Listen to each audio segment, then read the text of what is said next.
ಸುಖ ನೆಮ್ಮದಿ ಹಣದಲ್ಲಿದೆ ಅಂದುಕೊಂಡರೆ ದ್ರೋಹ, ನಿನ್ನ ನಾಳೆಯು ಹಣೆಯಲ್ಲಿದೆ ಅರಿವಾದರೆ ಸ್ನೇಹ.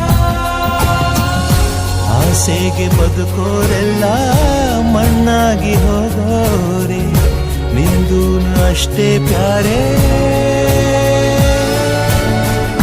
ನರಮನ್ಸ ಬದುಕೋದು ಹೀಗಲ್ಲ, ಕಲಿಸೋಕೆ ಯಾರೂ ಇಲ್ಲ. ನರಮನ್ಸ ನಿಂದೇನು ನಡೆಯೊಲ್ಲ,